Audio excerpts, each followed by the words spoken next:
अल्लाह से इस हालत में मिलना चाहता हूं कि मेरे वजूद पर कोई गुनाह ना हो।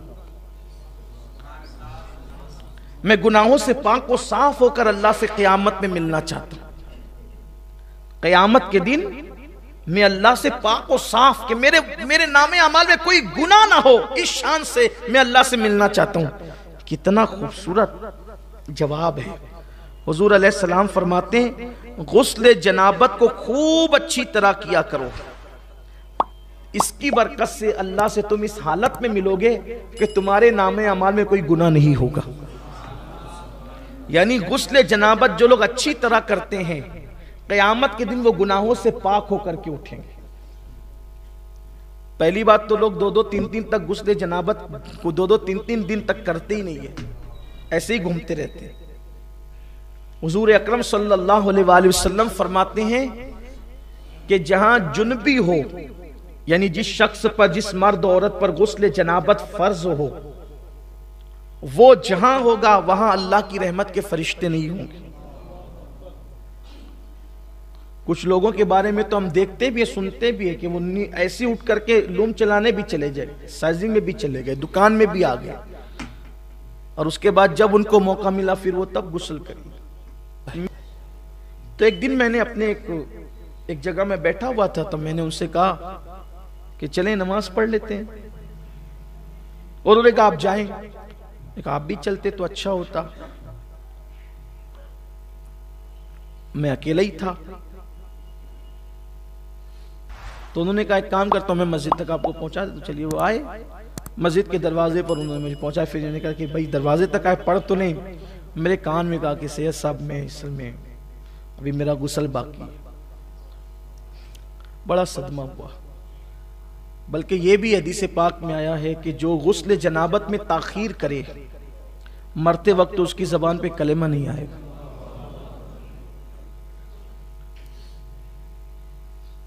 आदत बना लें, जब फारिग हो फौरन गुस्ल करें। हालांकि फज्र के वक्त तक इजाजत है, लेकिन फौरन करें, अपनी आदत बनाएं। मौलाए कायनात सैयदना अली करमल्लाहु ताला वजहुल करीम फरमाते हैं कि मैंने कभी जनाबत रात के अव्वल के हिस्से में नहीं की, हमेशा मैंने जनाबत रात के आखिरी हिस्से। मैं जनाबत सिर्फ समझाने के लिए कह रहा हूँ, वहां तक अभी बच्चे बहनें सब और लोग होते हैं, सिर्फ समझाने के लिए। मैंने कभी जनाबत का मामला शुरू रात में नहीं किया, हमेशा रात के आखिरी हिस्से में किया। वजह इसलिए कहते हैं कि अगर शुरू हिस्से में करता तो रात में उसी हालत में सोना पड़ता। अभी तो बहुत आसानी है मेरे अजीजों, गीजर चालू करो और 5 मिनट में गुस्ल करके बाहर निकल जाओ, तो फिर भी लोग मलीछे जैसे बने रहते हैं, 2-2 3-3 दिन नहीं नहाते। लेकिन वो वक्त, और वो भी अरब के अंदर, जहां तेल से भी महंगा पानी आज भी बिक रहा है। पेट्रोल वहां सस्ता है, पानी महंगा है अभी भी।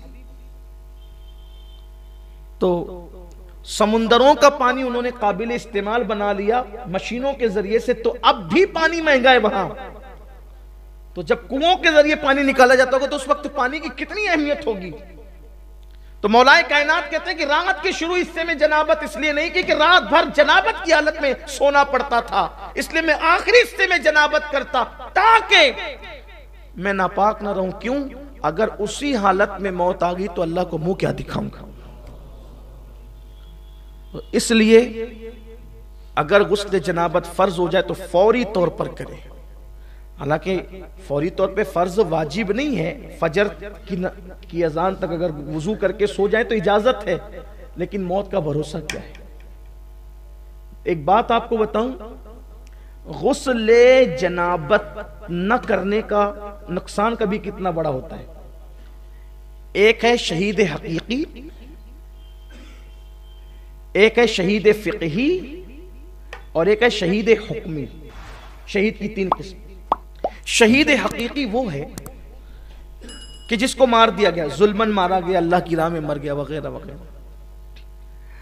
अब उसको इतनी देर तक जिंदगी नहीं मिली कि एक नमाज का वक्त आ जाता, या वो एक लुकमा खाता, या वो वसीयत करता, ये सब अगर वसीयत कर लिया तो शहीद हकीकी ना रहा, फिकी हो गया। ठीक इसी तरीके से नमाज का वक्त आ गया, या वसीयत कर दिया, या खाना खा लिया, अब वो शहीद हकीकी ना रहा। लेकिन जो शहीद हकीकी होता है उसको उसी के खून के साथ उसी कपड़ों में दफन किया जाता है, और वो अपने खून को लेकर क़यामत के दिन उठेगा उसी कपड़ों में, और उससे मुश्क की खुशबू आएगी, और उसका खून भी मीज़ान अमल पे तौला जाएगा। ये शहीद हकीकी की बरकत है। लेकिन अगर उसने गुस्ल जनाबत नहीं किया था तो अब उसको गुस्ल दिया जाएगा, अब उसको गुस्ल दिया जाएगा। हालांकि शहीद का खून पाक है, पाक, शहीद का खून पाक है। इसीलिए फुक़हा ने बयान फरमाया कि अगर शहीद के खून के कतरे कुएं में पड़ जाए तो उसको नापाकी का हुक्म नहीं दिया जाए।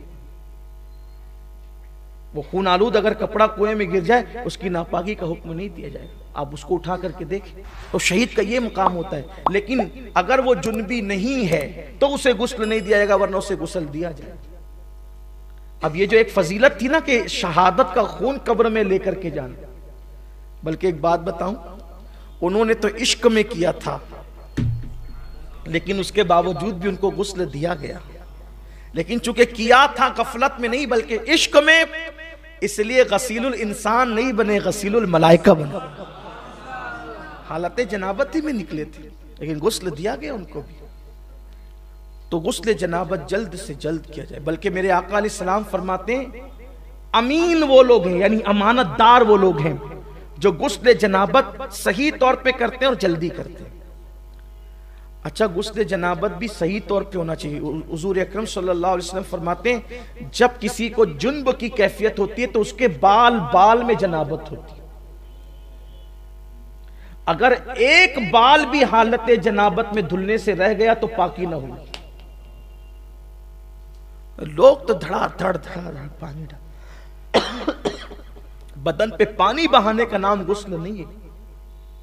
नाक की नरम हड्डी तक पानी चढ़ाना, गरगरा करके हलक तक पानी पहुंचाना अगर रोजे में नहीं है तो, और उसके बाद इस अंदाज से बदन पर पानी बहाना कि हर बाल से कम 3 कतरे पानी बह जाए, ये जरूरी होता है। फर्ज गुस्ल बहुत एहतियात से होना चाहिए, वरना गुस्ल बाकी रहेगा। कुछ लोग तो बस बदन पे 3-3 4-4 बच्चों के बाप हो गए, लेकिन गुस्ल करना सीख ही नहीं सके।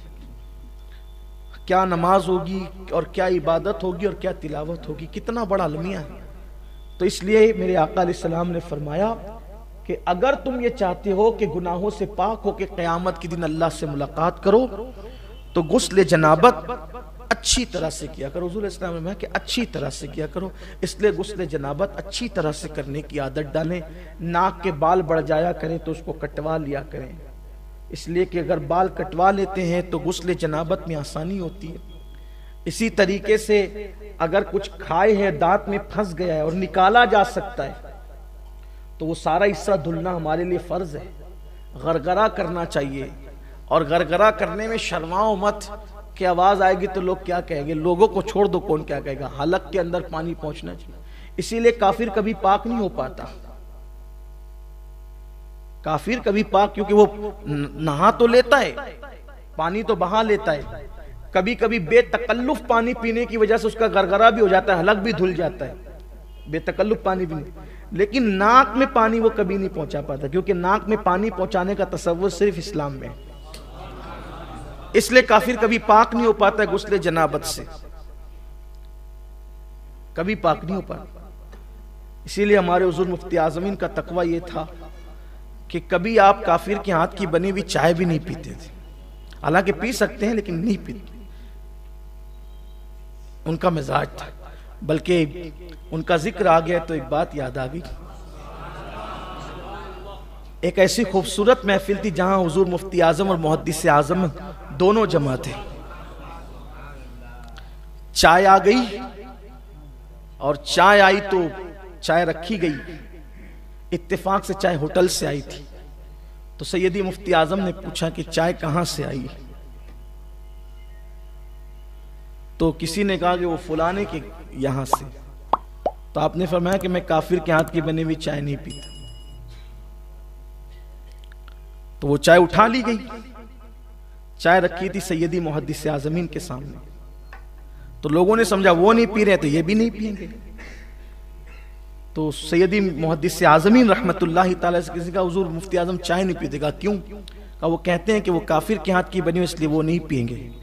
तो आपने फिर कप संभाल लिया और कप संभाल कर उठाकर पीते हुए फरमाया ये वो उनका तकवा था, ये उनका फतवा है। वो उनका तकवा था और ये उनका, और आपने पी लिया। पी सकते हैं लेकिन सैयदी मुफ्ती आज़मी रहमतुल्लाहि ताला अलैह नहीं पिया करते। इससे ये नहीं कि अब जो पीने लगे तो आप उसको जो वो टेढ़ी नजर से, नहीं, इजाजत है। लेकिन आप फरमाते थे, बल्कि उन्होंने लिखा ये बात जो मैंने अभी अर्ज की ना, कि काफिर कभी पाक नहीं हो पाता, क्योंकि नाक में पानी चढ़ा करके धुलने का तसव्वुर काफिरों के यहाँ नहीं है। बेतकल्लुफ पानी पीने से उनका हलक धुल जाता है। इसलिए आपसे कहता हूँ गुस्ल जनाबत सीखिए और अच्छे से सीख करके गुस्ल जनाबत कीजिए, और गुस्ल जनाबत की बरकत भी बहुत ज्यादा है।